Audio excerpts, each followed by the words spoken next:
ku ragukan kasih setiamu ya Tuhan.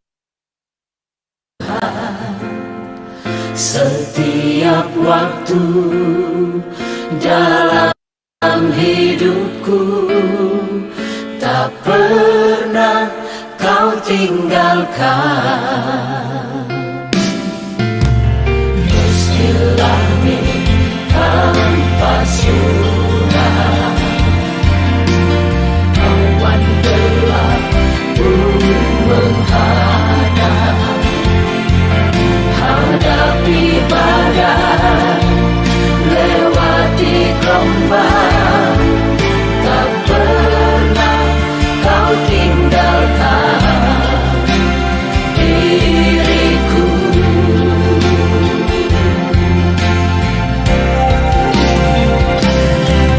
Walau seribu rebah di sisiku, kau tetaplah Allah penolongku. Walau 10.000 rebah di kananku, takkan ku goyang sebab Yesus sertaku. Walau 1000 rebah di sisiku, kau tetaplah Allah penolongku. Walau 10.000 rebah di kananku, takkan ku goyang sebab Yesus sertaku.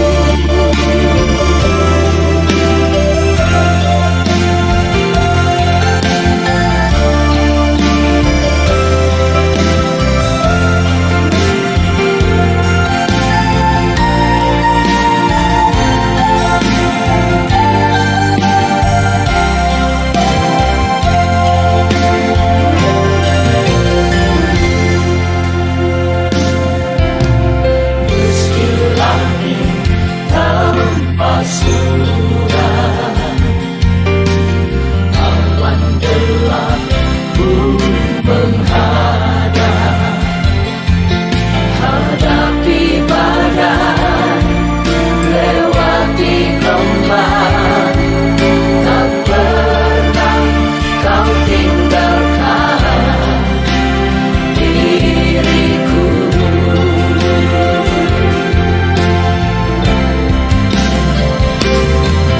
Walau 1000 rebah di sisiku, kau tetaplah Allah penolongku.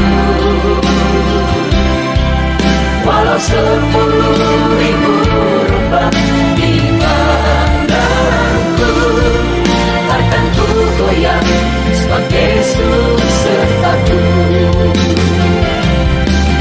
Walau 1000 rebah di sisiku, kau tetaplah Allah penolongku. Walau 10.000 rebah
Bapak Ibu, saudara-saudara yang diberkati Tuhan, kita akan berdoa.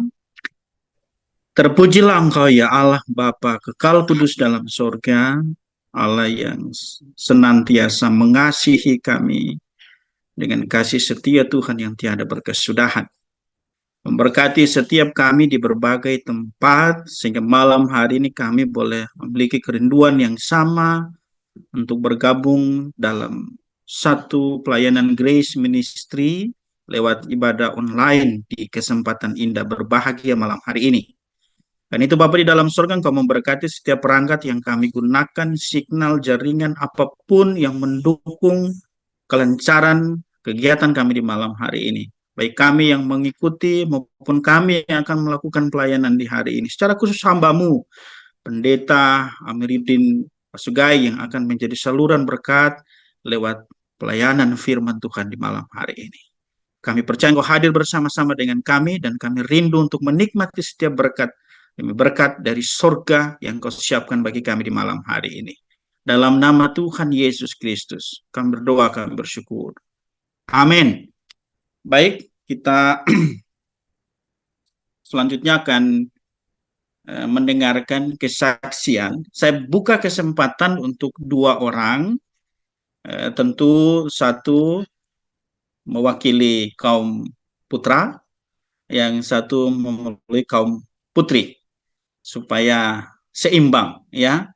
Jadi ada yang mewakili kaum perempuan, ada yang mewakili kaum laki-laki. Dibuka kesempatan seluas-luasnya malam hari ini, jika ada yang berkenan berbagi berkat lewat kesaksian hidup, lewat pengalaman rohaninya yang boleh memotivasi, mendorong kami, anak-anak Tuhan untuk hidup di dalam perkenaan Tuhan, dan bagaimana boleh menarik berkat dari setiap pengalaman hidup yang ada, disilakan. Boleh raise hand, atau boleh langsung nyalakan kamera untuk berbagi di kesempatan malam hari ini. Untuk yang pertama, boleh kaum laki-laki yang merasa laki-laki yang boleh malam hari ini berbagi untuk jadi berkat bagi kita semua. Disilakan. Iya Pak Pendeta, ya saya mau pengen bersaksi aja sedikit ya Pak ya. Ya tentang kisah perjalanan hidup saya ketika saya dulu waktu masih bujang ya, belum menikah. Dulu waktu belum menikah, saya sudah merantau ke Sorong, Papua Barat sini. Nah, dalam raya harus ikut tes gitu Pak. Minta maaf Pak. Iya, tidak apa-apa, tidak apa-apa. Ada yang mengganggu nih. Jadi ketika waktu itu saya merantau ke sini ke Sorong, dalam rangka apa ya, mau mencari kehidupan lah, cari kehidupan untuk menafkahi hidup sendiri waktu itu ya, waktu masih bujang. Terus waktu itu Pak ya jujur ya saya dipakai Tuhan yang sangat luar biasa, padahal pada waktu itu kan saya masih bujang nih, saya sudah bisa melayani di gereja gitu loh. Nah, padahal tadinya Pak, saya itu sama sekali tidak bisa berkhotbah, saya berdoa aja nggak bisa Pak.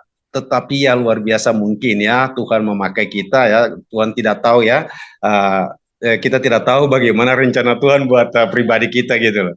Jadi ini ceritanya kita waktu saya itu ada di tempat daerah transmigrasi Pak.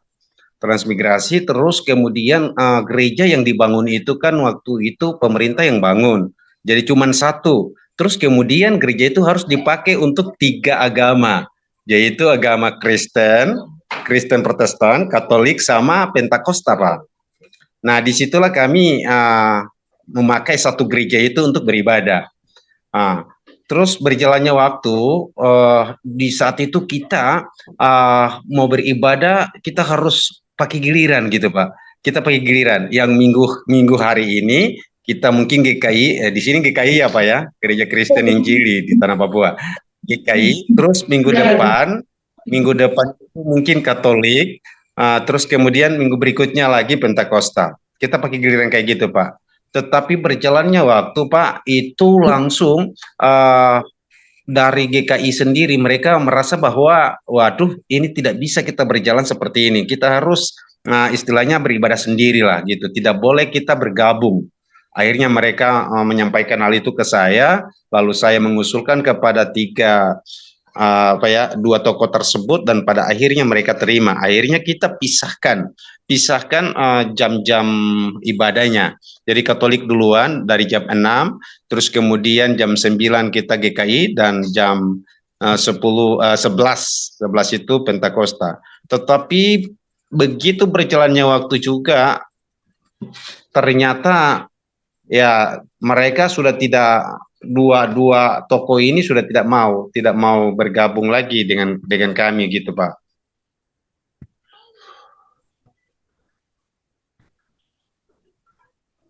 Minta maaf Pak, ini aduh. Iya, iya, iya. Tidak apa-apa, lanjut saja, Pak. Iya. Terus kemudian Pak ya disitulah kami GKI bisa memakai gereja itu Pak. Nah disitulah Pak saya bisa merasakan bahwa kehadiran Tuhan itu sangat luar biasa dan nyata dalam kehidupan saya ketika pada waktu itu saya melayani di situ Pak, saya sendiri yang toki lonceng terus saya sendiri naik mimbar Pak. Itu di situ itu memang terasa lucu ya Pak ya, kalau ketika kita melihat sebagai manusia kita melihat lucu, tetapi bagi Tuhan saya rasa tidak ada yang mustahil gitu loh Pak. Nah, di situ saya selalu melayani kayak gitu, terus kemudian begitu saya meminta mujizat luar biasa, Tuhan langsung mendengar apa yang saya doakan pada waktu itu. Pada waktu itu di tahun berapa ya? Saya sudah lupa Pak, tahun 90-an itu Pak. Itu musim kemaraunya panjang sekali Pak. Bahkan kekeringan, musim kekeringan di sini, tidak ada air sama sekali. Terus sebentar lagi mau turun hujan. Sebentar ini mau turun hujan pas hari Sabtu ya, seperti kemarin hari Sabtu itu mau turun hujan. Terus kemudian ada orang Jawa Muslim, dia bilang, "Weh Mas Eli, ini sebentar lagi udah turun hujan loh. Kamu harus apa ya, cuci semua gentong-gentong air kamu itu lalu bisa tada air." Tapi saya kok tiba-tiba saya respon atau saya respect orang itu, saya bilang, "Belum Bu, hujan belum bisa turun hari ini, besok baru hujan turun." Nah, lalu loh, Mas Ili kenapa bisa bilang begitu? Iya, ya saya tahu besok ketika baru hujan turun, saya bilang begitu. Dan itu benar, Pak. Benar, Tuhan mendengar apa yang saya omong pada saat itu. Dan betul, tadinya hujan itu dia sudah menetes. Sudah menetes, tapi kok tiba-tiba hujan awan yang tebal begitu hilang lenyap begitu saja, Pak. Nanti besok ketika saya ke gereja, saya berdoa, saya meminta hujan, Tuhan berikan kami hujan karena memang kami sangat merindukan hujan saat ini. Kami sangat membutuhkan air. Nah, terus kemudian Pak, begitu saya pulang dari gereja dan sampai kaki saya injak depan rumah, hujan turun Pak. Nah itu mujizat. Saya langsung apa ya berbicara dengan ibu tadi, ibu yang kemarin. Saya bilang, "Bu, bagaimana Bu? Apa yang saya katakan kemarin betul nggak?" Dibilang, wah Mas Eli ini kayak tuang aja. Dibilang kayak gitu. Mas Eli kayak Tuhan aja. Saya bilang bukan saya, itu Tuhan. Tuhan yang mendengarkan semua perkataan saya gitu aja. Ya mungkin itu sampai saking berjalannya waktu Pak, sampai saya dipakai jadi majelis berapa periode di sana, terus kemudian begitu saya pindah lagi, saya jadi majelis lagi 2 periode baru selesai ini Pak. Jadi majelis, saya sudah istirahat gitu. Nanti tunggu lagi mungkin ya kalau Tuhan berkenan saya akan dipakai lagi gitu. Ya mungkin itu aja Pak Pendeta sekilas. Oke, baik, luar biasa pengalaman dari Pak Abineo yang boleh Ya, jadi berkat bagi kita semua, sudah berpelayanan dari masa muda dan pengalaman yang menarik. Toki lonceng sendiri, naik ya. mimbar sendiri. Biasanya orang kalau mau persiapan naik mimbar, yang toki lonceng orang lain ya. Orang Tapi lain. ini Benar. ini yang toki sendiri, yang naik Iya, mimbar sendiri ini gitu. Jadi betul, betul. luar biasa ini pengalaman dalam pelayanan. Hmm. Saya percaya Tuhan pasti akan memakai lebih dahsyat lagi Pak Abi dimanapun Pak Amin. Abi berada. Amin. Ya baik, terima kasih. Sama-sama. Masih diberikan kesempatan berikut. Ya, saya persilakan Bapak yang menyalakan kamera lebih dulu. Oh oke baik, Pastor Brian, luar biasa ini kerendahan hati yang luar biasa Pak Daniel. Silakan Pastor Brian.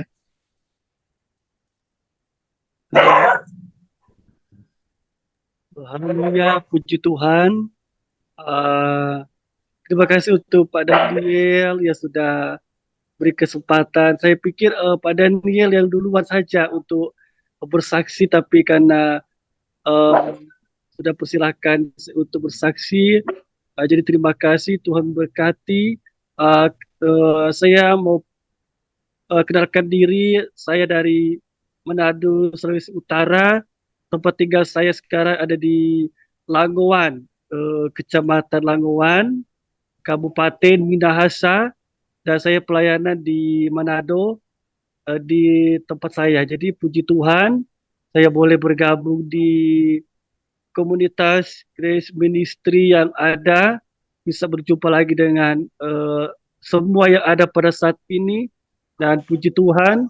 Jadi kesaksian saya bersyukur kepada Tuhan bahwa kebaikan Tuhan dalam kehidupan saya, di mana pertolongan Tuhan, di mana perjalanan saya, di mana saya melihat karya kasih Tuhan, saya boleh em, ditolong oleh Tuhan. Bahkan waktu saya pernah mengalami suatu kecelakaan, tapi Tuhan begitu luar biasa menolong saya, dan Tuhan begitu dahsyat sehingga saya diluputkan dari kecelakaan itu, dan saya tidak mengalami apa-apa, tidak mengalami keseriusan dalam katakanlah kalau orang celaka itu kan kalau dia sudah masuk rumah sakit itu sudah gawat. Jadi cuma luka kecil, tapi saya bersyukur itu karena Tuhan saya boleh diluputkan, karena waktu itu saya dalam hal pelayanan juga, tapi oleh karena iblis tidak senang atau mungkin kelalaian atau apa saya tidak tahu, tapi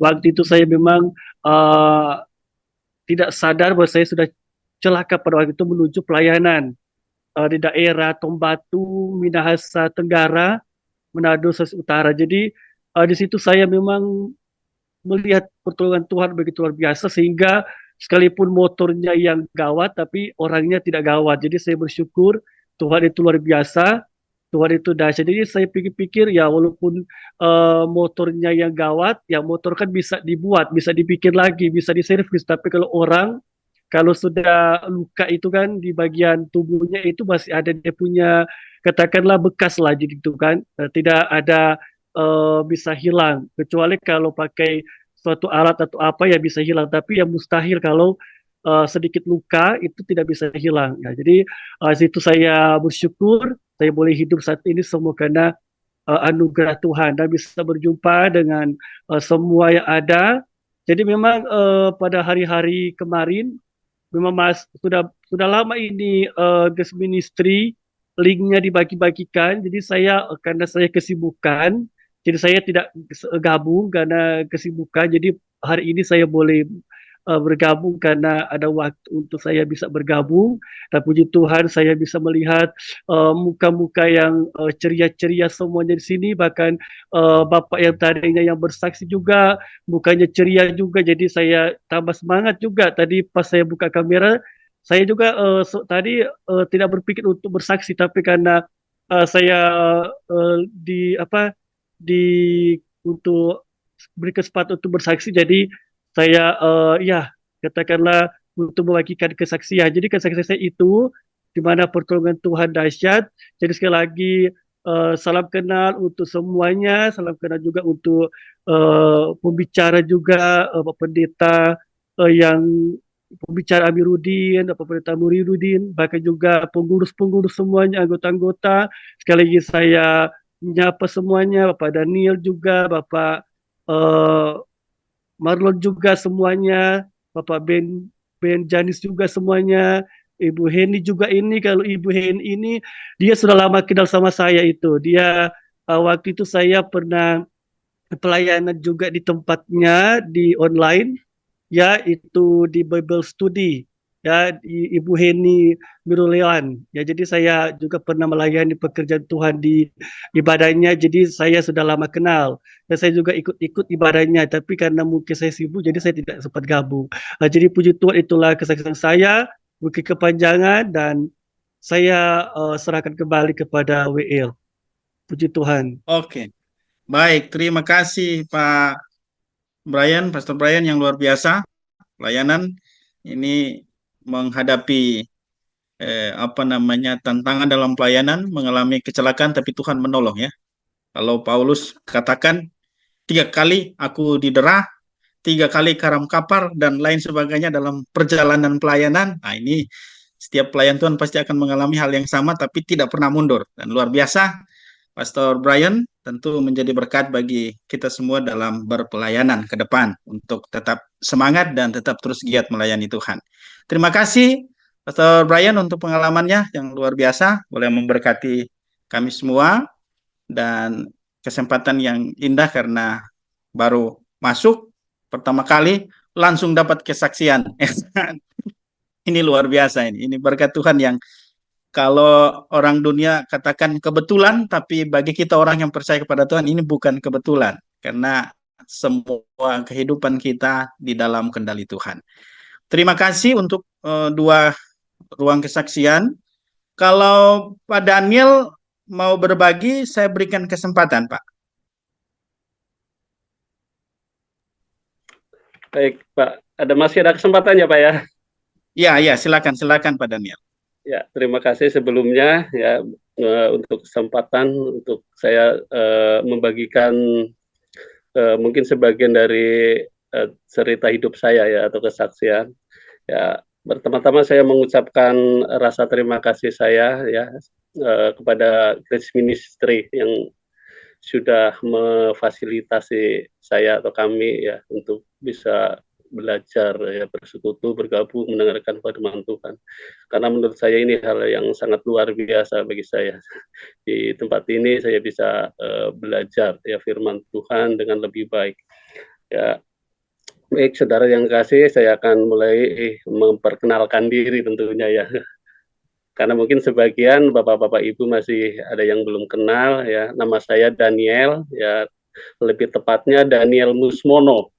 Ya, jadi saya dari Provinsi Jawa Tengah, ya, Kabupaten Cilacap, Kecamatan Gandrung Mangu, Desa Karanganyar, dan lebih tepatnya Dusun Ciloning. Ya, jadi kami dari dusun atau dari Desa Ciloning, Dusun Ciloning yang ada di Jawa Tengah Cilacap. Saudara yang kasih, saya mau sedikit berbagi cerita di mana saya bisa menemukan tempat belajar Grace Ministry ya. Ya perlu diketahui bahwa kami di sini beribadah atau kami sering mengatakan bahwa kami bersekutu. Jadi kami tidak beribadah seperti mungkin bapak-bapak yang lain di sebuah gereja, tetapi kami bersekutu di rumah. Ya kami ada 10 sampai 20 orang ketika kami bersekutu. Dan di tempat kami bersekutu, beribadah, kami tidak ada kalau boleh saya sampaikan, nggak ada hamba Tuhan yang memiliki latar belakang pendidikan teologi atau yang memiliki pengalaman yang cukup mumpuni lah dalam pelayanan. Jadi kita memang semua belajar, saling melayani. Nah inilah yang mendorong kami untuk mencari materi atau bahan-bahan untuk saya sampaikan ketika kami bersekutu. Akhirnya saya memulai mencari di grup Facebook ya. Saya beberapa masuk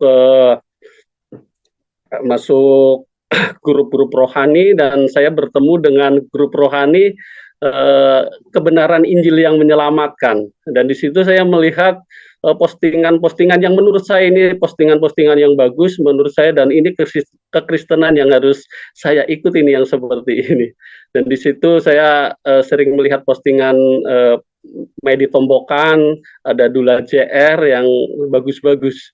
Dan setelah saya mengikuti beberapa minggu atau beberapa bulan, saya tidak menghitung, tetapi setelah itu saya juga kurang paham dulu siapa yang mengajak bahwa akan membuat grup WA supaya kita bisa belajar dengan lebih baik.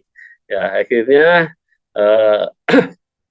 saya masuk ya atas bantuan anak saya juga. Waktu itu saya nggak bisa masuk bagian caranya ikut bergabung nih. Makanya saya minta bantuan. Nah ini saya Bapak ingin bergabung ini di sini untuk belajar firman Tuhan bersama-sama. Nah akhirnya saya bisa masuk grup Grace Ministry. Disitulah saya mengenal Pak Ben, Pak Marlon, Pak Walda, bahkan Pak Walda, Pak Ben beberapa kali menghubungi saya. Terima kasih Pak Ben yang sudah sering menghubungi saya, begitu memperhatikan saya. Terima kasih. Ya, jadi dari situlah saya mulai masuk ke Grace Ministry, dan ternyata hubungan saya sama Pak Ben semakin hari semakin dekat ya. Kami sering telepon-teleponan, dan di kesempatan saya sharing-sharing ngobrol Pak Ben, saya menyatakan kami di sini ingin belajar tentang firman Tuhan ya.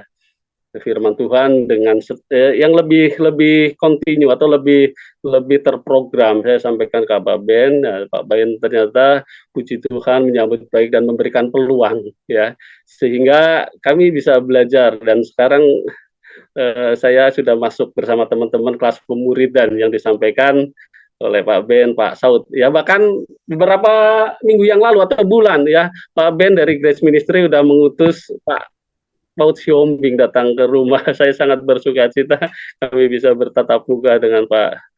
Dan di sini kami jemaat atau teman-teman jemaat sangat bersuka cita dan sangat-sangat diberkati. Sangat diberkati. Mungkin bagi teman-teman ini bukan hal yang luar biasa, tapi bagi kami ini hal yang luar biasa. Jadi kesempatan yang sangat baik ini saya mau menyampaikan rasa terima kasih yang mendalam, bersyukur kami bisa bertemu dengan Grace Ministry untuk belajar ya. Puji Tuhan, mungkin ini kesaksian yang singkat. Puji Tuhan. Salam. Oke, baik. Terima kasih Pak Daniel Musmono ya. Betul, Ini Pak. ternyata Pak Daniel Musmono punya pengalaman yang hampir mirip dengan kesaksian pertama tadi ya, Pak Abi Neo ya. Tidak punya latar belakang dan lain sebagainya, tapi karena rindu untuk melayani Tuhan, rindu untuk belajar firman Tuhan, dan akhirnya persekutuan boleh tetap terbentuk, boleh berjalan, dan sampai saat ini Tuhan pasti akan tetap memberkati pelayanan Pak Daniel Musmono bersama orang-orang kudus di dusun apa tadi? Cilenok ya? Ciloning, Pak. Ya, Ciloning ya. Oke, baik. Kami tetap dukung dalam doa, dan tentu kita semua yang ada di ruangan ini pasti akan berdoa untuk pelayanan Pak Daniel Musmono di sana. Tuhan memberkati Pak Daniel, keluarga, bahkan semua yang terlibat dalam persekutuan di Cilenong ya tadi. Ciloneng. Ya, Ciloneng. Oke. Luar biasa. Oke, baik. Ruang kesaksian malam hari ini sebenarnya cukup 2, dan ini karena ada privilege akhirnya ada 3. Dan saya minta maaf untuk Saudara Yoram Rinaldo. Nanti kita akan beri kesempatan di ruang yang berikutnya ya. Ini pasti ada begitu banyak berkat dari Saudara Yoram ini, dan yang ingin dibagikan. Iya. Nanti kita bisa tunda di. Ya, oke. Kita bisa tunda di kesempatan yang berikutnya ya, supaya kita. Oke. Ya. Oke. Suaranya kurang kedengaran Pak Yoram. Oke, baik. Kita persiapkan diri kita untuk menerima berkat Tuhan lewat pelayanan firman Tuhan dari hambanya Pendeta Amiruddin Wasugai, dan menyambutnya kita memuji Tuhan tetap setia.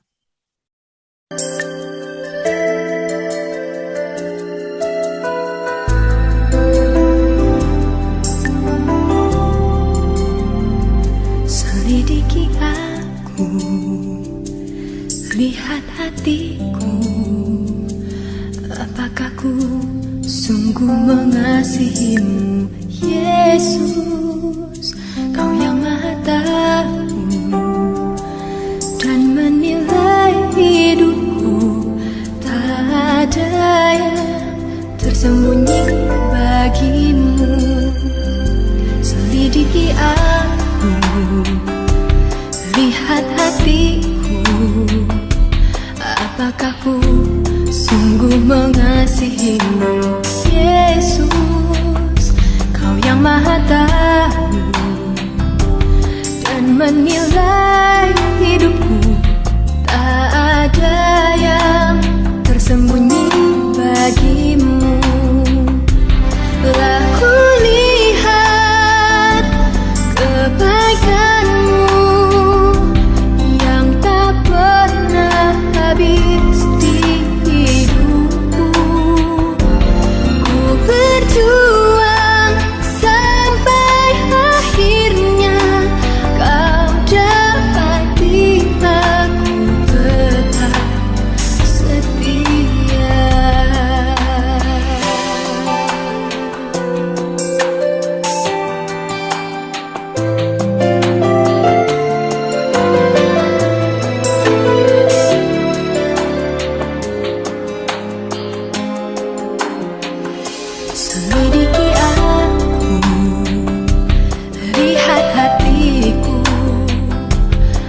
apakah ku sungguh mengasihimu, Yesus? Kau yang Maha Tahu dan menilai hidupku, tak ada yang tersembunyi bagimu. Telah kulihat kebaikanmu yang tak pernah habis di hidupku. Ku berjuang sampai akhirnya kau dapati aku tetap setia.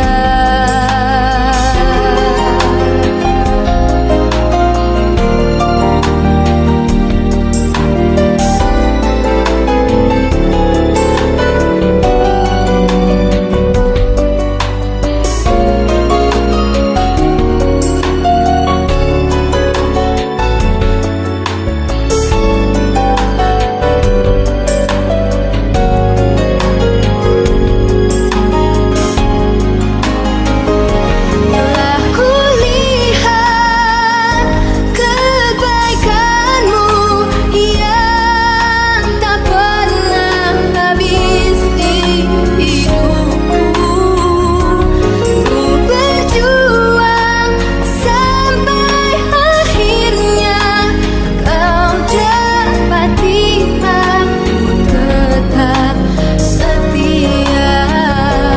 Ku berjuang sampai akhirnya kau dapati aku tetap Jangan datang lagi cinta, bagaimana?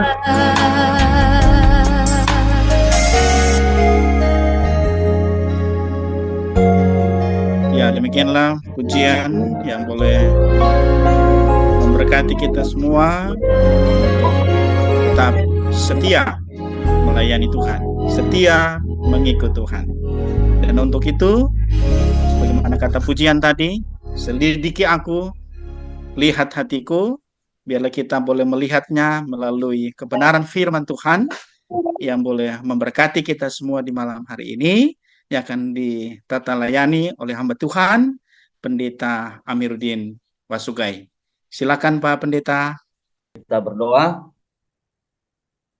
Bapa, terima kasih, kami mengucap syukur kepadamu kalau pada malam ini Tuhan memberikan kami waktu dan kesempatan yang baik dan juga kerinduan untuk kami bergabung bersama Grace Ministry yang Tuhan berikan bagi kami sebagai sarana untuk membangun kehidupan iman kami, membentuk spiritual kerohanian kami. Dan kami bersyukur karena Tuhan sudah bekerja melalui Grace Ministry untuk bisa menjangkau yang secara jarak dan waktu sulit untuk dijangkau. Dan itu sudah terbukti dari kesaksian yang kami boleh dengar.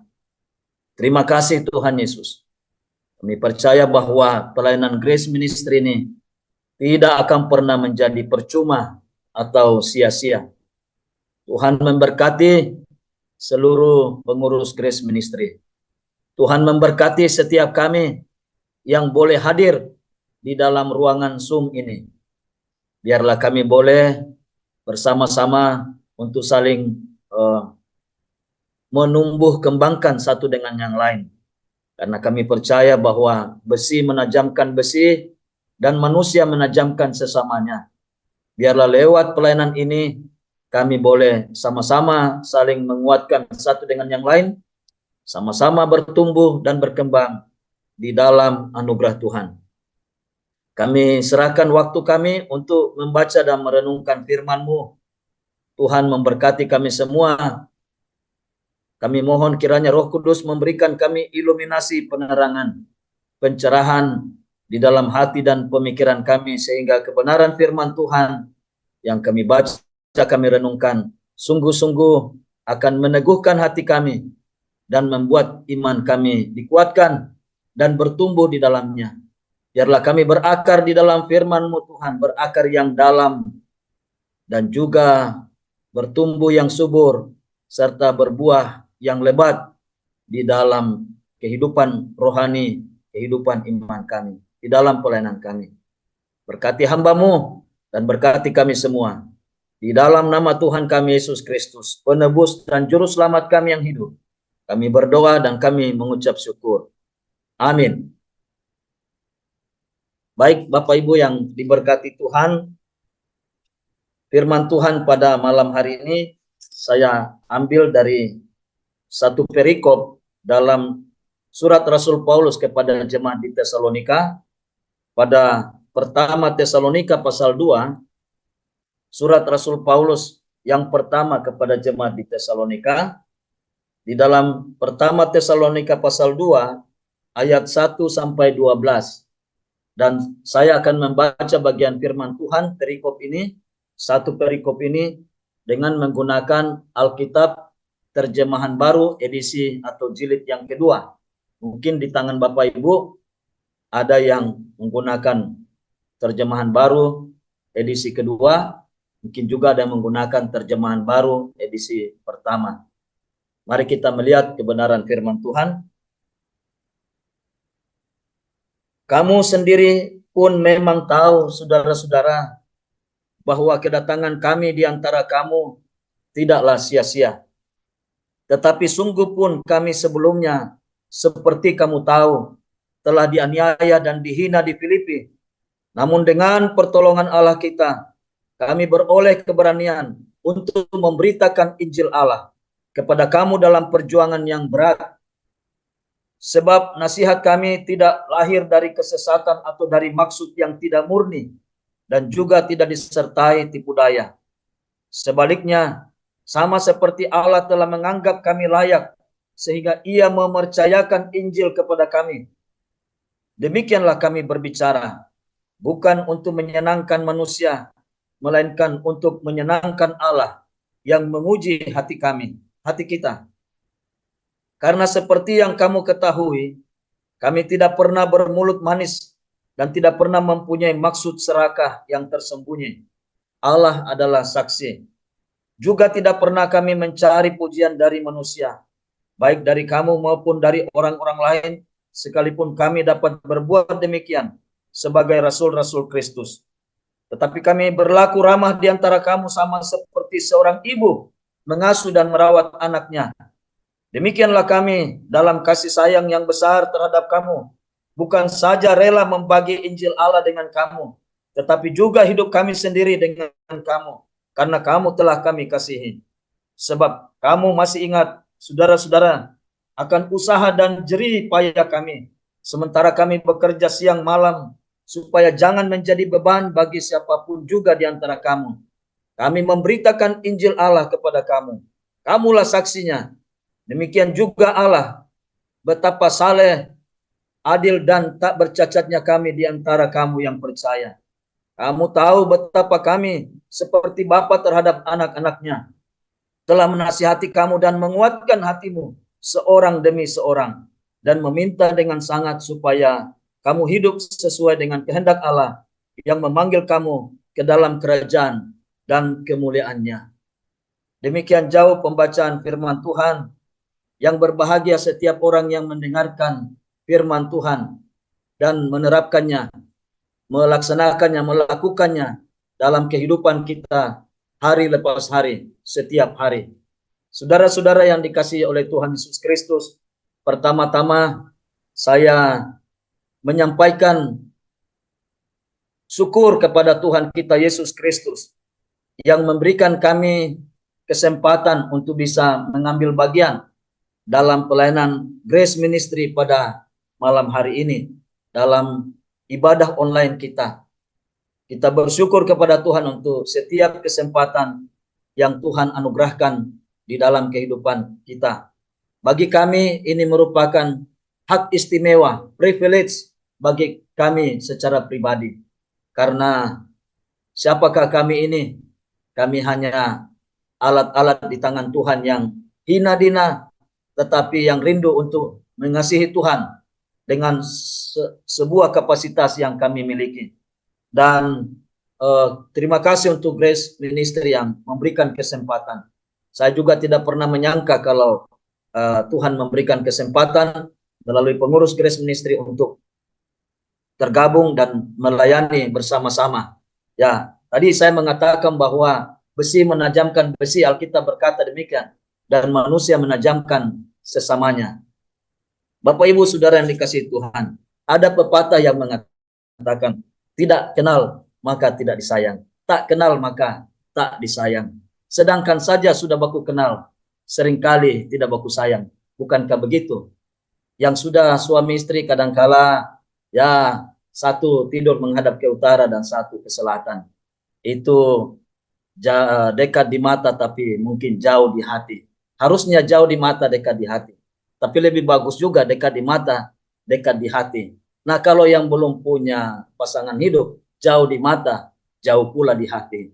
Nah, Bapak Ibu Saudara, ya karena saya belum dikenal, tidak terkenal, maka saya perlu memperkenalkan diri supaya saya bisa dikenal. Nama saya Pendeta Amiruddin Wasugai. Saya sudah berkeluarga, punya 1 orang istri dan 4 orang anak. Ya, kami keluarga huruf A. Saya Amiruddin Wasugai. Saya asli perpaduan. Ayah saya orang Tegal, Jawa Tengah, Muslim. Ya, ayah saya orang Jawa, Jawa Tengah, dari kota Tegal dan Muslim. Dan ibu saya, tapi ayah saya sudah meninggal. Ibu saya orang Toraja dan Kristen dan sudah meninggal juga. Dan kami ada 11 bersaudara dan saya adalah anak yang paling terakhir atau bungsu, anak bungsu. Jadi di dalam keluarga kami terbagi 2 keyakinan. Ada 6 orang yang Kristen dan ada 5 orang yang Muslim. Jadi ya itulah keluarga yang nasionalis, yang saling menghargai keyakinan. Tetapi sejak kami menerima Yesus Kristus sebagai Tuhan dan Juru Selamat secara pribadi, kami merindukan bahwa orang-orang di sekitar kita yang kita kasih, yang paling dekat dengan kita, supaya mereka diselamatkan. Ya, ada yang mengatakan 1, 2, 3, 4. 1 Timotius 2 ayat 3 dan 4. Apa itu? Allah menghendaki supaya semua orang diselamatkan. Itu sebabnya perlu penginjilan, perlu pemberitaan kabar baik tentang hidup yang kekal, tentang kepastian masuk surga, keselamatan ke surga. Itu perlu diberitakan supaya semua orang diselamatkan, karena Alkitab berkata bahwa Allah tidak menghendaki 1 orang pun binasa, tapi Allah menghendaki semua orang diselamatkan. Dan setelah orang itu diselamatkan, yang kedua Allah menghendaki supaya ia memperoleh pengetahuan tentang kebenaran. Jadi penting pemahaman Alkitab atau pembelajaran Alkitab, pendalaman Alkitab, pengkajian firman Tuhan, supaya olehnya kita bisa bertumbuh secara iman, terjadi spiritual growth atau pertumbuhan rohani. Nah, jadi Allah menghendaki semua orang diselamatkan, perlu penginjilan. Itu bicara tentang jumlah. Dan kalau Allah menghendaki semua orang memperoleh pengetahuan kebenaran, itu bicara tentang kualitas. Jadi kuantitas, kualitas, PI dan PA, pipa. Nah, Bapak Ibu Saudara yang dikasihi Tuhan, ya, istri saya orang Toraja, dia bernama Agustina Baan Tasik, dan juga kami mempunyai 4 orang anak. Yang pertama namanya Angelin, jadi huruf A dimulai. Angelin Christine Priscilla Wasugai. Itu umur 28 tahun. Ya, 28 tahun, perempuan. Dan kemudian yang kedua bernama Aquila Dwi Timothy Wasugai. Itu umur 27 tahun. Dan yang ketiga, laki-laki tadi yang kedua. Yang ketiga, Adetri Jonathan Wasugai, laki-laki. Dan yang keempat, Adinda Lois Beautiful Wasugai. itu perempuan. Jadi ya saya bersyukur kepada Tuhan karena Tuhan memberikan anak-anak, ada 4 orang, ya dimulai dengan perempuan, di tengah laki-laki 2, dan diakhiri dengan wanita yang terakhir. Jadi itulah sekelumit keluarga kami. Saya melayani di Gereja Alkitab Anugerah, Grace Bible Church, ya di Kota Palu di Sulawesi Tengah. Kota Palu di Sulawesi Tengah. Ada yang mengatakan, apakah Bapak senang di Palu? Waduh, saya kalau di Palu itu artinya tidak bagus. Martelo orang Manado bilang. Apakah Bapak senang di Palu? Aduh, kalau ditanya senang di Palu, saya tidak senang karena sakit. Tapi kalau ditanyakan apakah Bapak senang tinggal dan melayani di Kota Palu, itu baru ya setuju. Nah, Bapak Ibu yang dikasihi Tuhan, saya melayani di Kota Palu, di Gereja Alkitab Anugerah.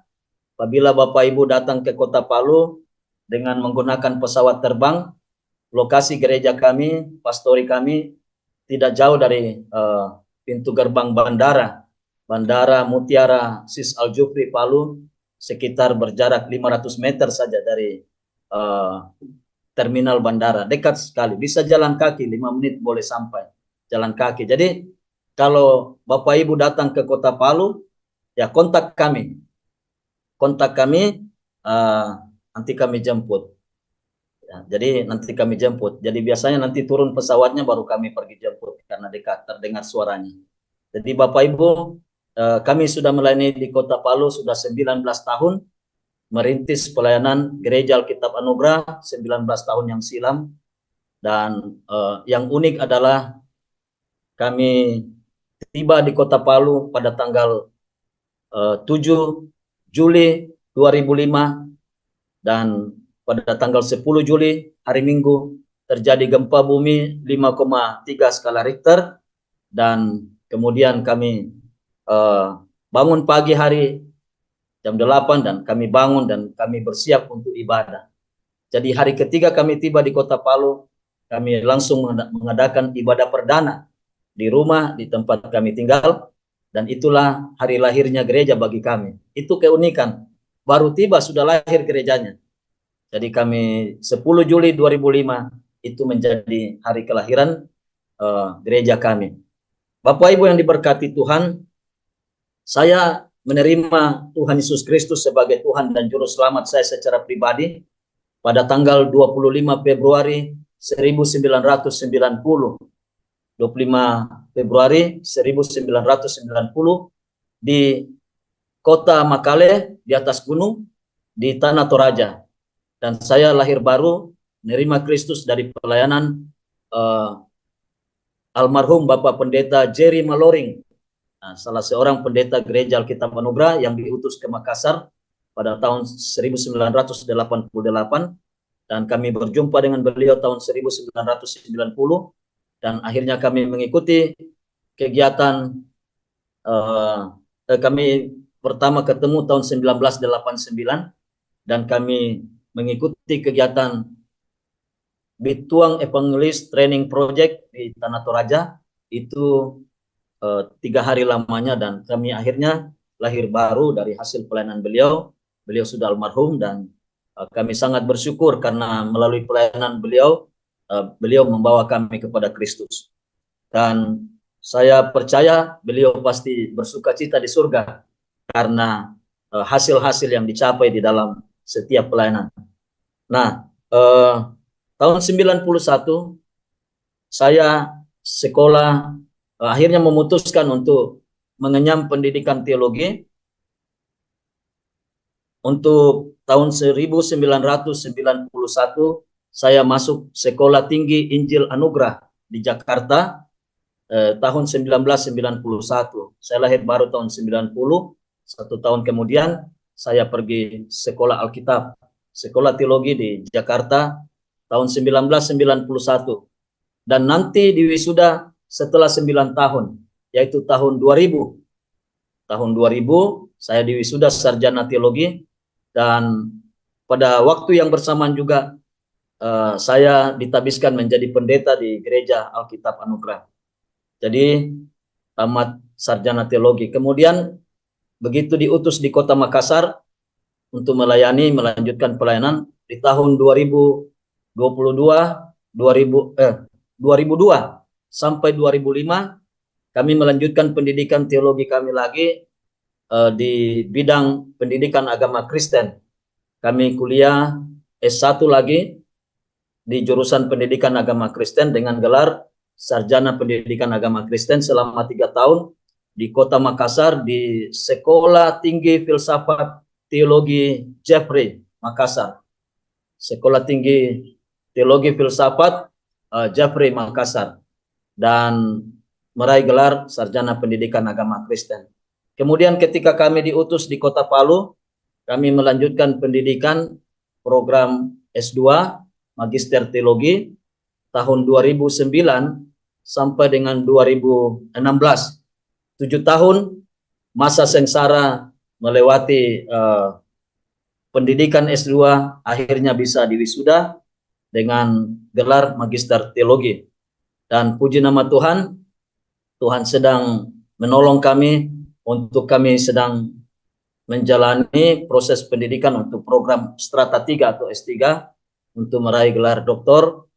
Kami kembali kuliah di Makassar tahun 2019 sampai 2024 ini.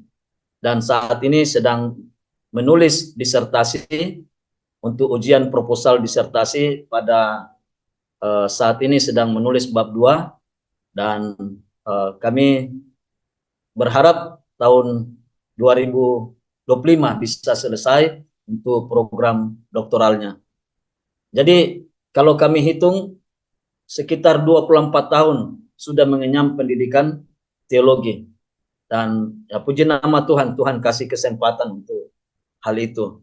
Untuk pelayanan kami secara penggembalaan, tahun 1992-1996 kami membantu pelayanan di Kota Makassar, di Gereja Alkitab Anugerah Jemaat Rama Makassar. Kemudian tahun 96-99 kami diutus untuk merintis pelayanan baru di Kota Makassar juga, tetapi di perbatasan Kabupaten Maros yang ada Bandara Sultan Hasanuddin itu. Kami ditempatkan di Sudiang merintis pelayanan baru di sana selama 3 tahun, 2006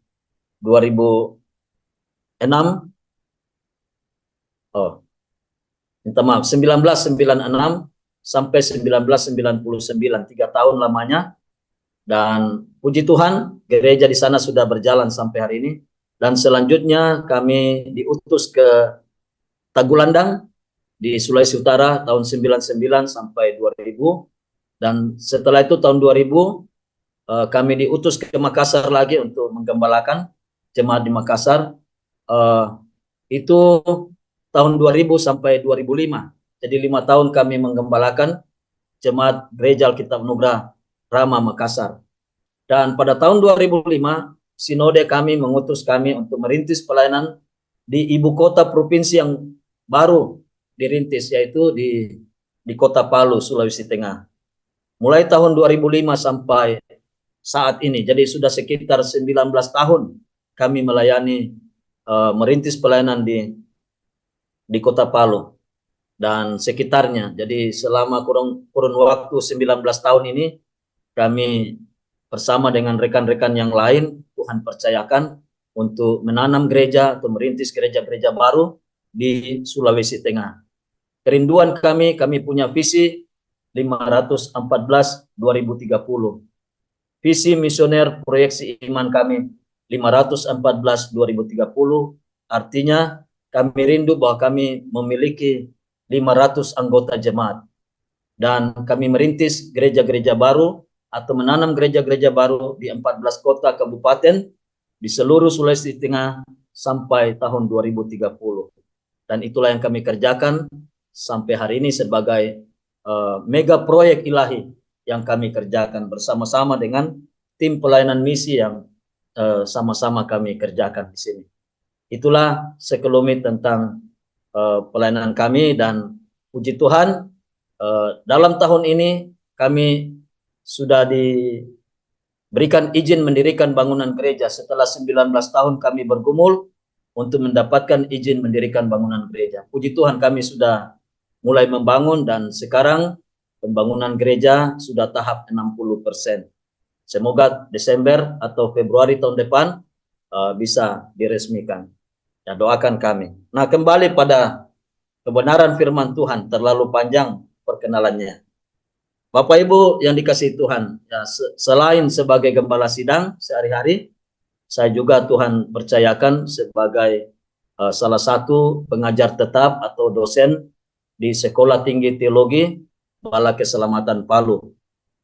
Ya, jadi Gereja Bala Keselamatan memiliki sekolah Alkitab atau sekolah teologi. Saya mengajar di jurusan Pendidikan Agama Kristen. Itu semester ini mengajar 4 mata kuliah. 4 mata kuliah, jadi dari Senin sampai Jumat, di pagi hari sampai siang saya harus mengajar di sekolah Alkitab. Mahasiswa kami dalam satu kelas yang semester 1 ini ada 54 orang yang kami ajar, tapi karena terlalu padat maka dibagi 2 kelas, jadi kelas A dan B 27 orang. Nah, ini tentu menambah tantangan bagi kami karena yang 3 mata kuliah harus menjadi 6 kali pertemuan setiap minggu. Dan 1 mata kuliah 1 kali pertemuan. Jadi 7 kali pertemuan, 7 kelas. Berarti dalam 1 semester kami harus mengajar 92 kali di kelas. Itulah yang kami lakukan.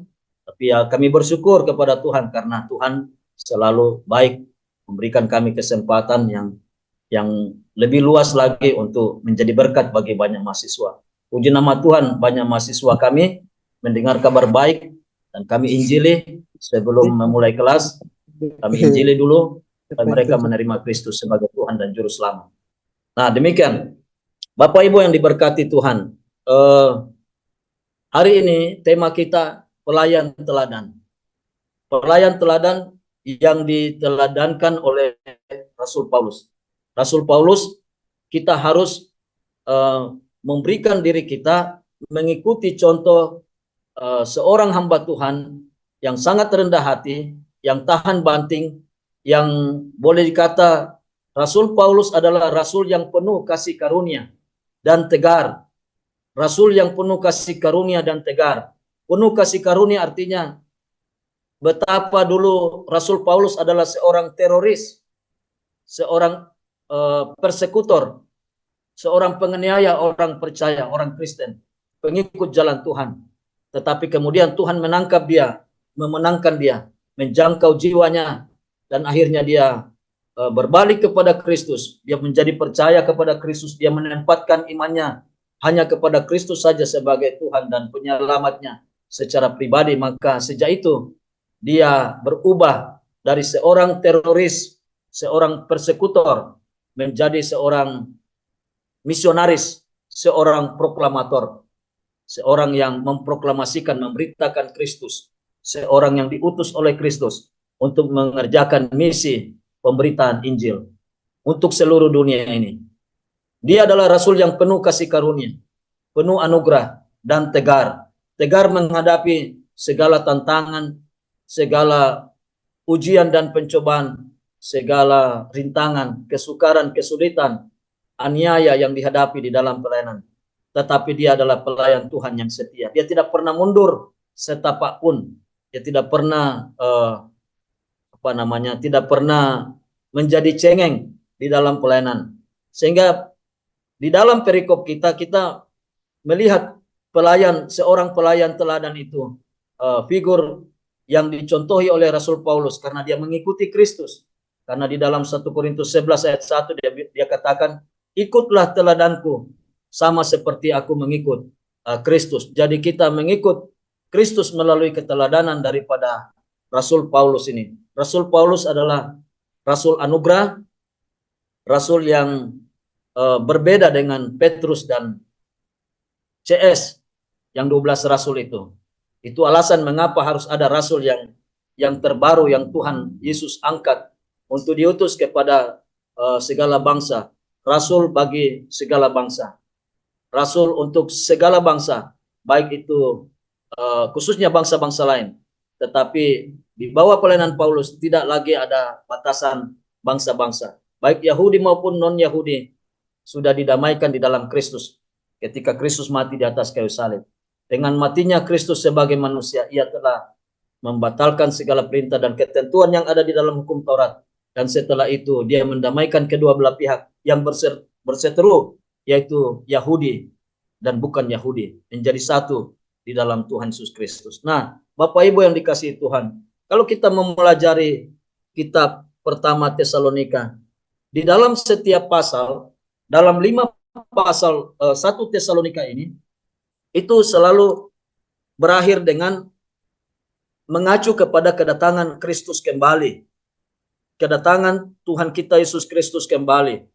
Dan kebenaran mengenai kedatangan Kristus kembali itu diejawantahkan, diaplikasikan, diterapkan, dihayati dalam kehidupan keseharian daripada orang-orang percaya di Tesalonika sebagai mereka yang merupakan hasil daripada buah pelayanan Rasul Paulus, di mana Paulus begitu sangat dekat dengan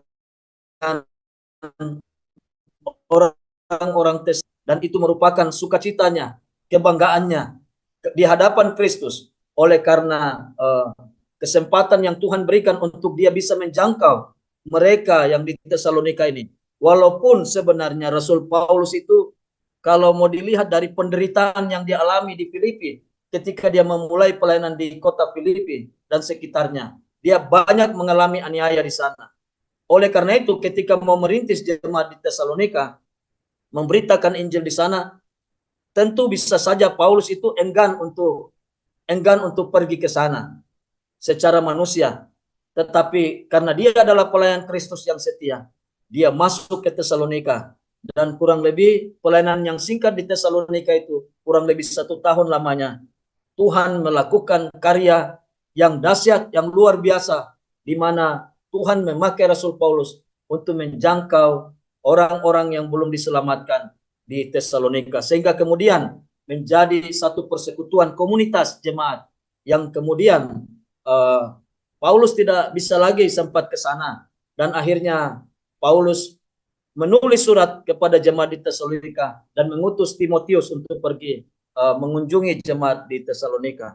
Nah, Bapak Ibu yang dikasihi Tuhan, setiap pasal dalam 1 Tesalonika ini selalu berakhir dengan satu acuan mengacu kepada kedatangan Kristus kembali. Dan ini diterapkan dalam kehidupan sehari-hari sebagai kebenaran yang harus memberikan dorongan, memberikan satu inspirasi bagi orang percaya bahwa walaupun di tengah kesukaran, di tengah kesulitan karena mereka percaya kepada Kristus, tentu tantangan tidak sedikit. Tantangan itu besar, banyak. Tetapi dengan pengajaran daripada Rasul Paulus memberikan motivasi, memberikan inspirasi kepada mereka, di mana setiap pasal dalam akhir suratnya di Tesalonika ini, 5 pasal itu selalu berakhir dengan memberikan dorongan dari pemahaman kedatangan Kristus kembali. Nah, mari kita melihat misalnya, kita lihat pasal 1. Mari kita coba lihat di dalam pasal 1 ayat 9 dan 10.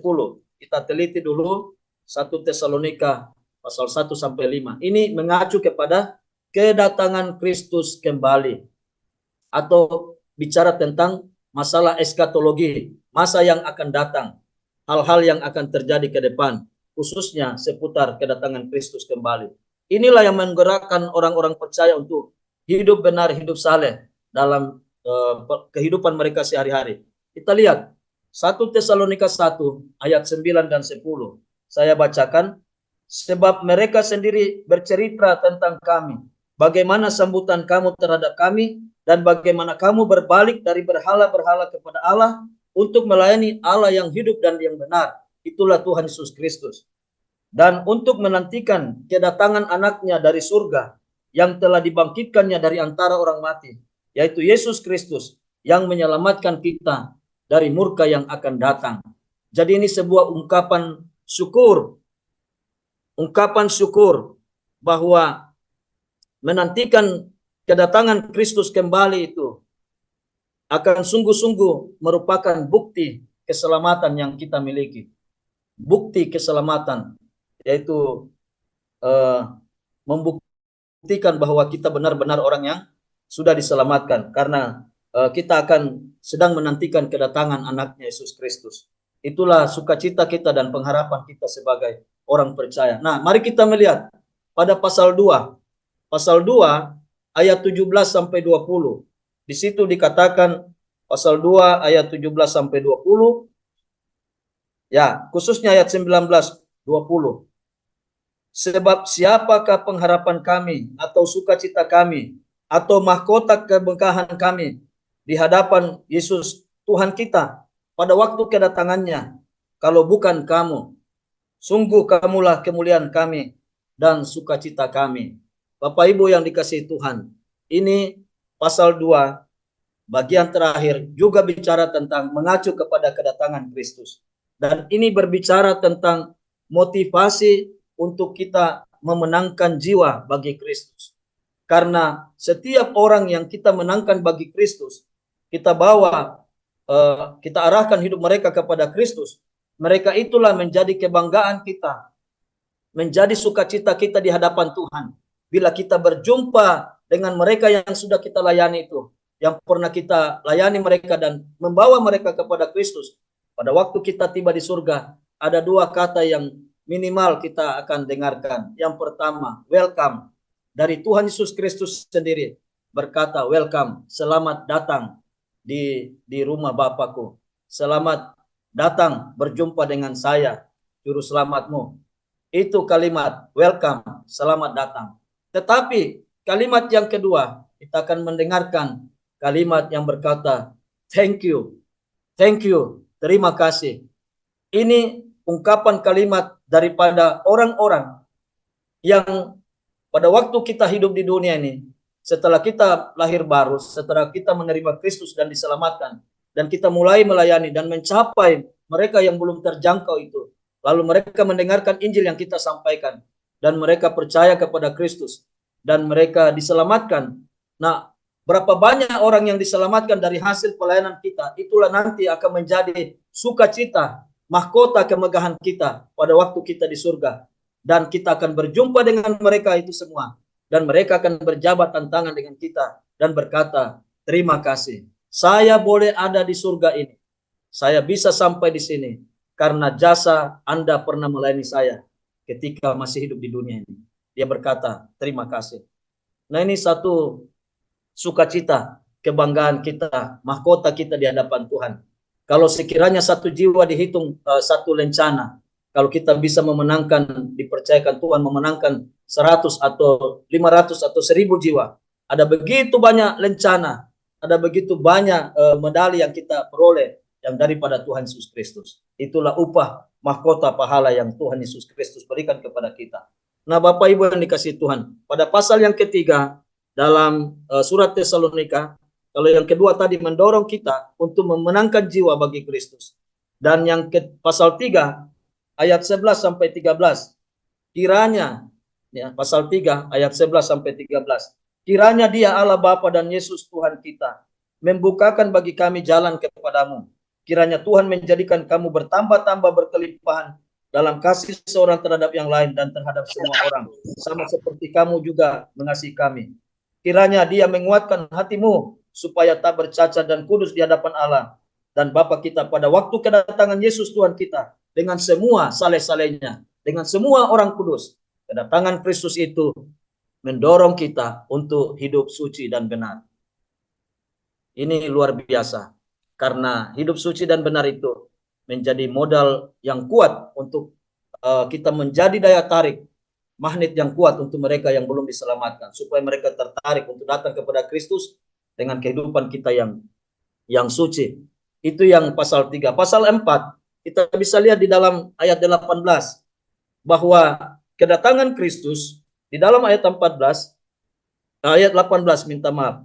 Karena itu, hiburkanlah seorang akan yang lain dengan perkataan-perkataan ini.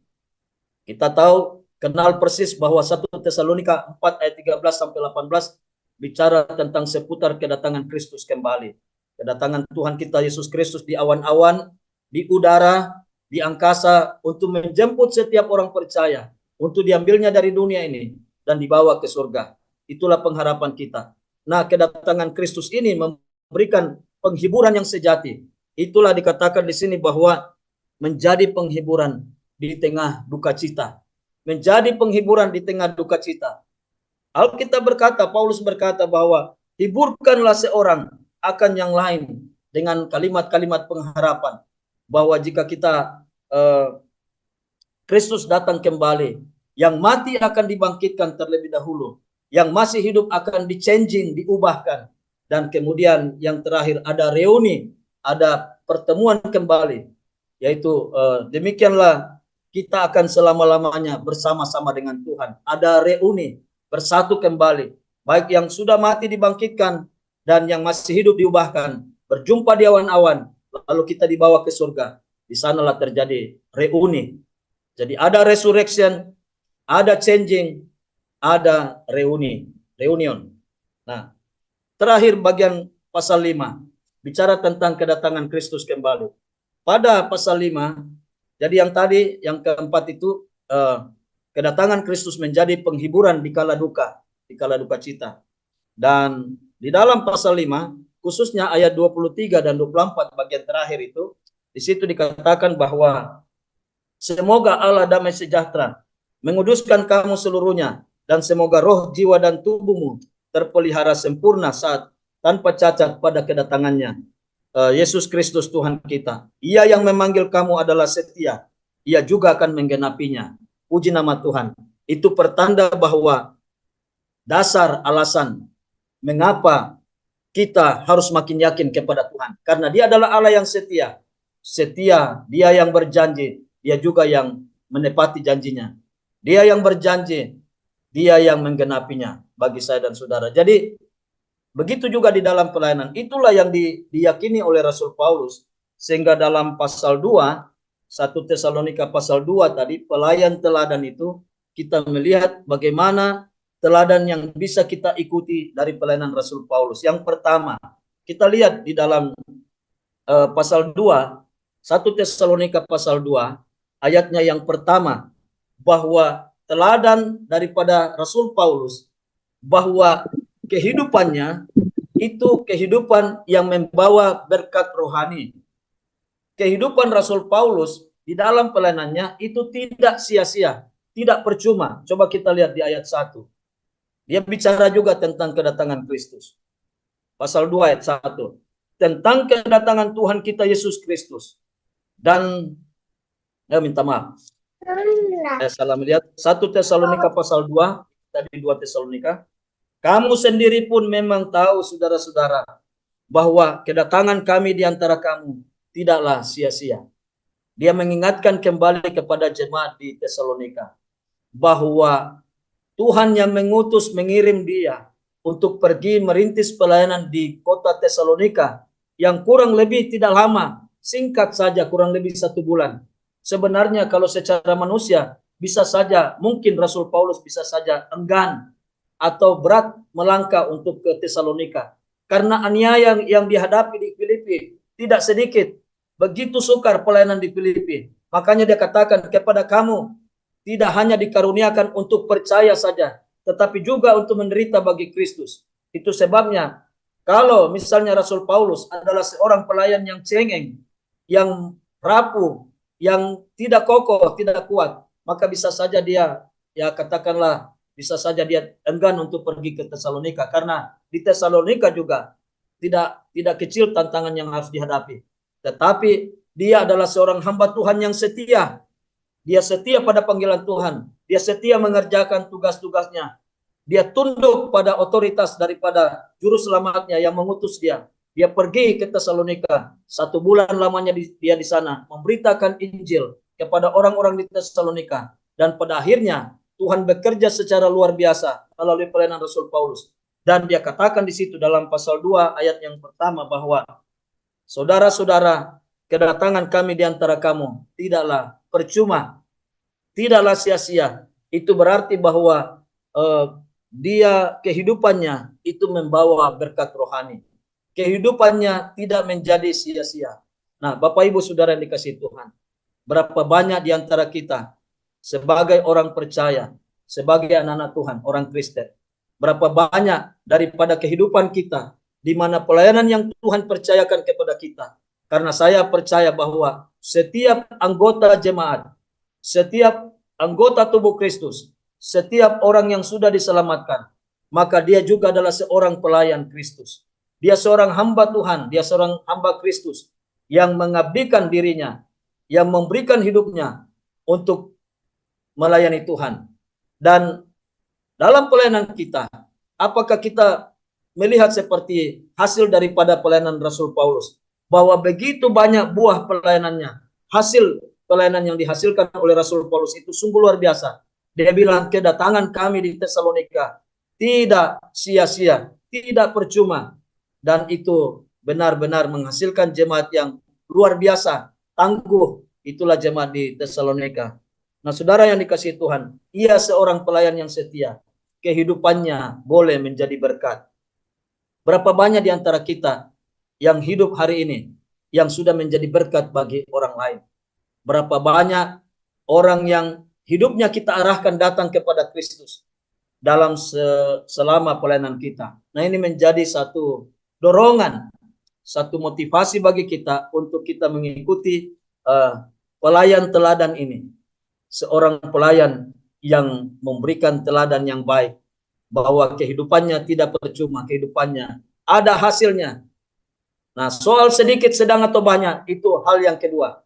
Tetapi soal yang pertama adalah apakah hidup kita memiliki buah?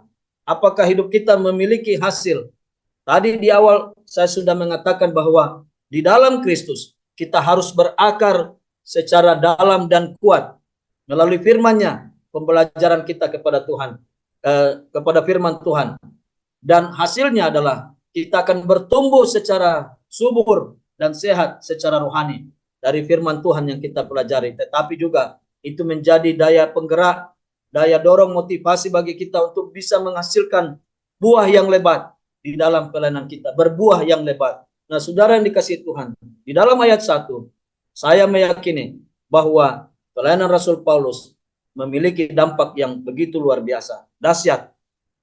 Banyak orang diselamatkan. Nah, saudara yang dikasihi Tuhan, jangan sampai hidup kita selama kita bertobat, selama kita lahir baru, kita tidak pernah membawa atau memberitakan kabar baik kepada satu orang pun. Padahal di sekitar kita begitu banyak orang yang rindu dan haus akan kasih Tuhan. Tetapi berapa banyak di antara kita yang mau berbicara atau memberitakan kabar baik kepada siapa saja, di mana saja, dan kapan saja. Itu 3 saja harus kita ingat. Kepada siapa saja, di mana saja, dan kapan saja. Dan itu saya selalu mengatakan 5K. Ya. K yang pertama adalah kawan kita. K yang kedua adalah keluarga kita. K yang ketiga kenalan kita. Ya, K yang keempat saya lupa yang satu. K yang kelima itu tetangga kita. Tidak usah jauh-jauh. Di tetangga kiri dan kanan, muka dan belakang rumah kita. Apakah pernah kita membawa Injil kepada mereka?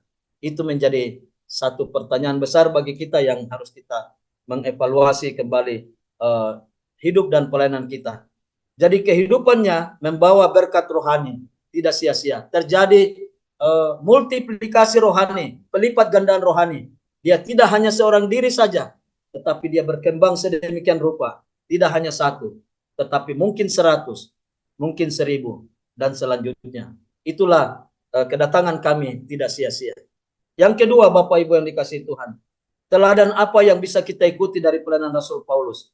Yang kedua, ayatnya yang kedua, bahwa di dalam ayat kedua dia katakan, tetapi sungguh pun kami sebelumnya seperti kamu tahu telah dianiaya dan dihina di Filipi. Namun dengan pertolongan Allah kita, kami beroleh keberanian untuk memberitakan Injil Allah kepada kamu dalam perjuangan yang berat. Nah, saudara yang dikasihi Tuhan, ini pelayan teladan dengan berharap pada pertolongan Allah. Di dalam pelayanan kita, kita tidak bisa mengandalkan diri kita sendiri, atau kita tidak mengandalkan kekuatan kemampuan kita, sehebat apapun kita tidak ada apa-apanya sebenarnya. Kita bukan siapa-siapa. Kita tidak ada apa-apanya. Kalau Musa dulu berkata di dalam kehidupannya ketika 40 tahun di Mesir, Musa berkata, I am everything, akulah segala-galanya. Semua ada, semua fasilitas ada. 40 tahun di Mesir sebagai putra mahkota Firaun. Musa berkata, I am everything. Tetapi fase kedua, setelah dia lari dari Firaun, keluar dari Mesir dan pergi di padang gurun, 40 tahun lamanya dia menjadi gembala ternak domba. Dia masuk sekolahnya Tuhan. Dari kemuliaan dia turun menjadi kehinaan. Musa berkata, I'm nothing. Aku bukan siapa-siapa. Aku tidak ada apa-apanya. Tetapi setelah dia berjumpa dengan Tuhan di Gunung Horeb Sinai itu, dan dia diutus, dipanggil oleh Tuhan menjadi pembebas penyelamat bagi umat pilihan Allah, bangsa Israel, untuk membawa mereka keluar dari tanah perbudakan di Mesir. Di dalam 40 tahun pelayanan Musa memimpin bangsa Israel keluar dari tanah perbudakan menuju ke tanah perjanjian, 40 tahun itu, di sana dia melihat God is everything. Allah adalah segala-galanya. Wah, luar biasa. Ketika kita merendahkan diri di hadapan Tuhan, Tuhan memakai kita dengan luar biasa. Paulus tahu betul bahwa dia tidak mampu menghadapi penderitaan, aniaya. Kenapa? Karena dia punya pengalaman reputasi yang dulu dia hebat karena seorang persekutor, seorang penganiaya. Tetapi kemudian dia juga tahu, paham betul bahwa itulah bagian daripada kehidupannya sebagai buah apa yang dia kerjakan dulu di masa lalu. Dia sekarang di dalam Kristus. Dia banyak menderita, dia banyak dianiaya, penuh penderitaan. Tetapi dia tegar, dia kuat menghadapi semua itu. Dan dia berkata, segala perkara dapat kutanggung di dalam Kristus yang memberi kekuatan kepadaku. Kristuslah menjadi pertolongannya. Itu sebabnya dia berkata, dengan pertolongan Allah kita, kami beroleh keberanian untuk memberitakan Injil Allah. Artinya apa? Di dalam pelayanan kita, kita harus tidak mengandalkan diri kita, tapi kita harus berharap pada pertolongan Allah. Hanya pertolongan Allah saja, kemurahan hati Allah saja, karena anugerah Allah saja, dia, Paulus, dan juga kita sekalian harus ikut bahwa kita sebelum pelayanan, ya tentu kita meminta hikmat dan pertolongan daripada Allah, supaya kita diberikan satu keberanian, kita diberikan satu kekuatan, dorongan yang kuat, motivasi untuk mengerjakan pelayanan kita, menjangkau mereka yang belum terjangkau, memberitakan Injil kepada siapa saja, di mana saja, dan kapan saja, sampai setiap telinga mendengar tentang siapakah Kristus. Dia adalah Allah yang menjadi manusia, dan apa yang Kristus lakukan bagi kita, bahwa Kristus sudah mati di atas kayu salib, menjalani hukuman atas dosa-dosa kita, dan dia dikuburkan, dan dia bangkit di antara orang mati pada hari yang ketiga. Dia naik ke surga dan menawarkan, menyediakan anugerah hidup kekal kepada kita secara cuma-cuma, secara gratis itu. Dan anugerah hidup kekal itu kita terima dengan iman yang menyelamatkan, di mana kita sudah mengenal dan mengandalkan Yesus saja sebagai Tuhan dan Juru Selamat kita, untuk kita memperoleh hidup yang kekal. Nah, itulah Bapak Ibu Saudara sekalian. Jadi ada orang, kalau dia berbicara secara hari-hari, ada yang mengatakan bahwa memang lidah tidak bertulang. Memang lidah tak bertulang. Tak terbatas kata-kata, tinggi gunung 1000 janji, lain di bibir, lain pula di dalam hati. Nah, Bapak Ibu yang dikasihi Tuhan, kenapa ketika kita bercakap-cakap dengan teman-teman kita untuk perkara-perkara yang umum, kita begitu lihainya bercerita dan bercakap. Tetapi ketika mau memberitakan kabar baik tentang keselamatan di dalam Kristus, sebenarnya lidah kita itu tidak bertulang. Tetapi pada waktu mau beritakan Injil, kenapa tiba-tiba lidah itu ada tulangnya? Tidak bisa ngomong, tertutup rapat. Padahal sebenarnya kesempatan Tuhan sudah berikan, tapi kita tidak berani. Kenapa? Disitulah pertolongan Allah perlu kita datang kepada pertolongan Tuhan. Dengan pertolongan Allah, kami beroleh keberanian untuk memberitakan Injil. Nah, saudara yang dikasihi Tuhan, itu yang kedua. Yang ketiga, pelayan teladan. Kita melihat teladan Rasul Paulus. Kita lihat di dalam ayat 3 sampai 6. Di dalam ayat 3 sampai 6 di situ dikatakan bahwa berita dan motivasi pelayanannya itu murni. Jadi di dalam melayani Tuhan kita harus memiliki motivasi yang mendorong kita. Itu motivasi yang harus murni karena kita mengasihi Tuhan dan karena kita mengasihi jiwa-jiwa yang kita layani. Kita merindukan jiwa yang terhilang. Kita merindukan jiwa yang tersesat. Itulah motivasi kita. Jangan dengan motivasi karena amplop persembahannya. Jangan karena motivasi uang. Nah, itu nanti namanya kita menjadi hamba Tuhan dalam tanda kutip simatupang. Siang malam tunggu panggilan. Siang malam tunggu panggilan. Nah, Bapak Ibu yang dikasihi Tuhan, sebenarnya berita kita harus murni dan motivasi pelayanan kita juga harus murni. Rasul Paulus tidak mencari materi, dia tidak mencari uang di dalam pelayanannya. Justru dia bekerja sekuat tenaga, pagi-pagi buta, dia sudah membuat tenda dan menjual tenda itu. Hasil penjualan tenda kemah itu kemudian dipakai untuk membiayai pelayanannya dengan tujuan apa? Supaya dia tidak menjadi beban bagi orang-orang yang dia layani. Supaya apa? Itulah anugerah khusus yang dimiliki oleh Rasul Paulus. Bahwa sebenarnya sebagai Rasul, dia perlu mendapat topangan materi, topangan keuangan, finansial dari jemaat-jemaat yang dia layani. Tetapi dia tidak menggunakan itu. Walaupun dia berkata seorang pekerja patut mendapat upahnya. Tetapi berkaitan dengan kerasulannya, dia tidak mau dituduh sebagai seorang hamba Tuhan yang mata duitan. Itu sebabnya dia bekerja dan dia melayani. Dia seorang tent makers, pembuat tenda. Dan itu yang dia lakukan. Sehingga tidak ada satu orang pun bisa mendakwa atau menuduh dia dengan tuduhan bahwa dia adalah hamba Tuhan yang apa istilahnya itu, hamba Tuhan yang mencari kesempatan di dalam pelayanan, mencari kehidupan. Tidak. Paulus bekerja sedemikian rupa. Ayat 3 sampai 6 itu dikatakannya, aku tidak pernah kami tidak bermulut manis.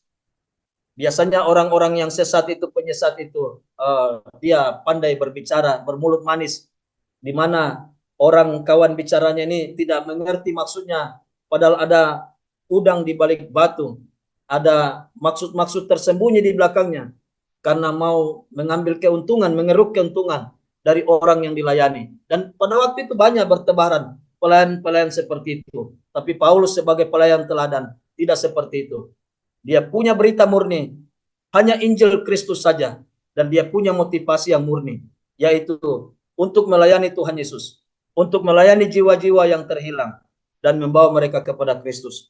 Dan tidak ada mencari kepentingan diri sendiri, keuntungan. Dia katakan di situ, tidak dengan maksud loba atau serakah, tidak dengan bermulut manis, dengan maksud yang tersembunyi, tidak. Tidak juga mencari kepujian manusia. Biar dipuji manusia, tapi kalau tidak dipuji oleh Tuhan, itu bisa melakukan itu dalam kehidupan pelayanan Rasul Paulus. Dia berkata bahwa tidak mencari puji-pujian manusia, tetapi dia menyenangkan Allah di dalam pelayanannya. Nah, saudara yang dikasihi Tuhan, begitu juga kita dalam pelayanan. Marilah kita melayani Tuhan tidak karena ada maksud-maksud tertentu, tetapi marilah kita melayani Tuhan dengan berita yang murni, kabar baik tentang keselamatan di dalam Kristus saja, untuk kita beritakan kepada mereka yang merindukan haus akan kasih Tuhan. Kita beritakan kabar baik itu supaya mereka yang belum diselamatkan bisa diselamatkan, dan kita melayani Tuhan dengan motivasi yang murni. Karena saya percaya, meyakini bahwa ketika kita membela perkara Tuhan, ketika kita membela pekerjaan Tuhan, Tuhan juga akan membela pekerjaan kita. Karena Alkitab berkata, Matius 6 ayat 33 berkata, caharilah dahulu kerajaan Allah dan kebenarannya, maka semuanya itu akan ditambahkan kepadamu. Perluaslah dahulu pekerjaan Tuhan, uruslah dulu urusan Tuhan, maka Tuhan akan urus segala urusan kita itu. Dan kalau itu kita kerjakan, Tuhan akan menyediakan segala sesuatu yang kita perlukan di dalam pelayanan kita. Kami sampai hari ini sudah 34 tahun melayani Tuhan. Dan kami melihat perkara-perkara ajaib yang Tuhan kerjakan begitu luar biasa dahsyat, di mana kita berupaya tidak mencari kepentingan diri sendiri. Kepentingan orang-orang lain yang kita layani jauh lebih penting daripada kepentingan kita. Dan kita tidak bermaksud mencari finansial. Sedangkan tidak dibayar, kita pergi. Apalagi kalau dibayar, lebih cepat kita datang. Nah, saudara yang dikasihi Tuhan, katanya dibilang Yamaha semakin di depan. Tapi lebih baik naik lebih baik naik Vespa, tapi Honda lebih unggul. Tetapi Suzuki bisa diperhitungkan juga. Nah, itulah merek-merek kendaraan sepeda motor. Nah, ada juga orang Palu bilang Susupo lebih cepat daripada Suzuki. Susupo itu maksudnya ya begitulah, mencari-cari tahu orang punya persoalan. Gosip, Susupo. Tetapi bagi kita, gosip perlu dalam kerangka gosip untuk memberitakan kabar baik. Orang yang cerewet, biarlah dia tetap cerewet. Tetapi dia cerewet dalam memberitakan kabar baik. Nah, ada yang mengatakan kemarin, biasanya katanya ibu-ibu itu kalau di dalam acara-acara sedang memasak di dapur, biasanya mengupas kulit bawang, tapi kupas kulit bawangnya hanya 15 menit, tapi mengupas kehidupan orang lain itu 45 menit. Waduh, jadi mengupas kehidupan orang lain. Nah, itu namanya susupo, gosip. Tapi kita orang percaya na Tuhan, kiranya dibebaskan, dihindarkan dari susupo atau gosip itu.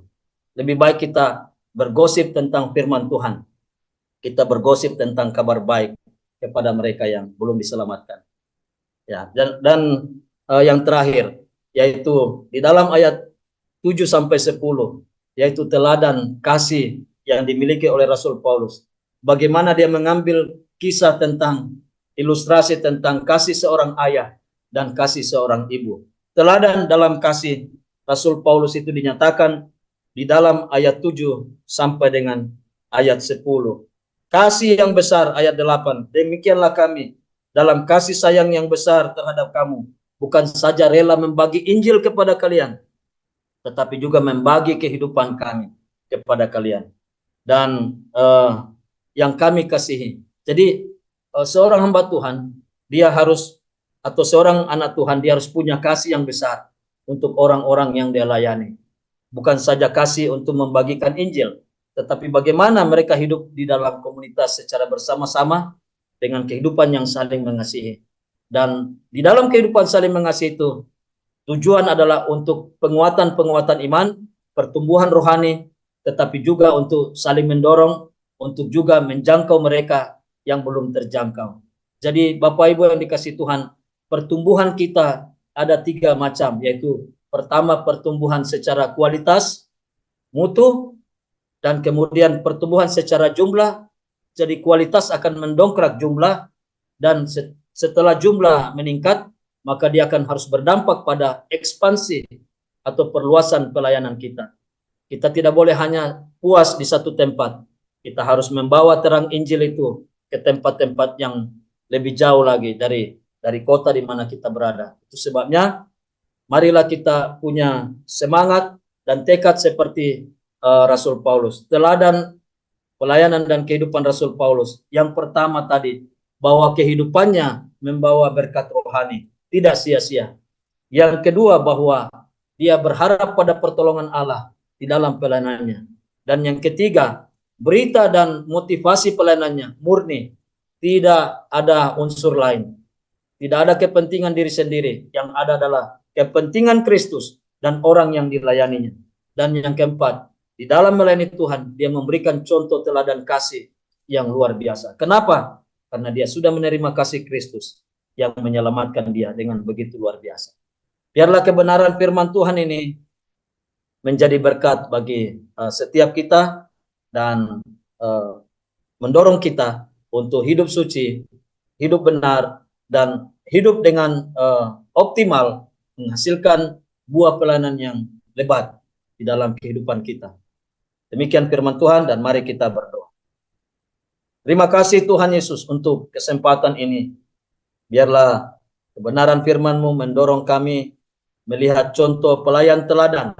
Itulah Rasul Paulus yang sungguh luar biasa, dipakai Tuhan dengan hebat karena pelayanannya yang begitu murni, yang begitu sangat berharap pada pertolongan Tuhan. Inilah doa dan syukur kami. Di dalam nama Tuhan kami Yesus Kristus kami berdoa. Amin. Saya kembalikan pada host. Oke, baik. Luar biasa berkat yang boleh kita nikmati dari hamba Tuhan yang luar biasa, dan berkat-berkat rohani yang boleh kita nikmati di malam hari ini, terkhusus lewat firman Tuhan yang boleh mendorong dan memotivasi kita semua. Dari hamba Tuhan kita, Bapak Pendeta Amiruddin Pasugai, akan menyampaikan closing statement sekaligus doa penutup dan berkat di malam hari ini. Silakan Pak Pendeta. Terima kasih. Marilah di dalam kita melayani Tuhan, kita mengikuti contoh, teladan, panutan dari Rasul Paulus apa yang sudah diungkapkan di dalam firman Tuhan dalam 1 Tesalonika 2 ayat 1 sampai 12. Mari kita pelajari lebih jauh lagi, dan saya percaya bahwa kalau kita mengikuti pelayan teladan yaitu Rasul Paulus dalam pelayanan kita, pasti Tuhan akan membuat juga berhasil pelayanan kita dengan begitu luar biasa. Demikian, dan mari kita berdoa.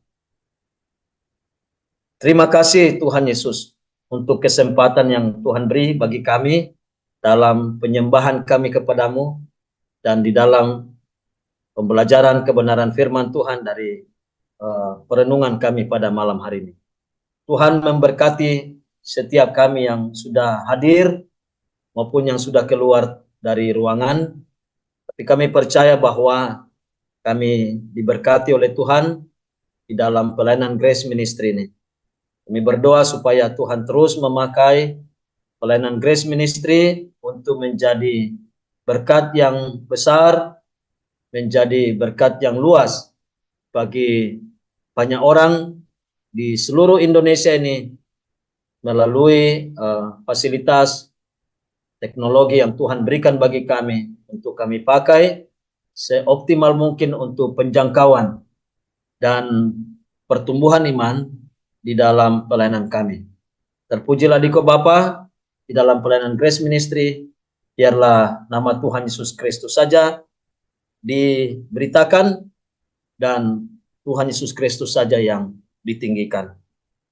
Kami mengakhiri seluruh rangkaian ibadah kami pada malam hari ini dan mohon berkat daripada Allah Tritunggal atas kehidupan kami sekalian. Anugerah daripada Tuhan kami Yesus Kristus dan kasih Allah dan persekutuan dengan Roh Kudus menyertai kami sekalian hari ini sampai Tuhan Yesus Kristus datang untuk menjemput dan mengangkat kami kembali ke surga, bahkan untuk kekal sampai selama-lamanya. Amin. Amin, dan saya serahkan kembali kepada host. Terima kasih.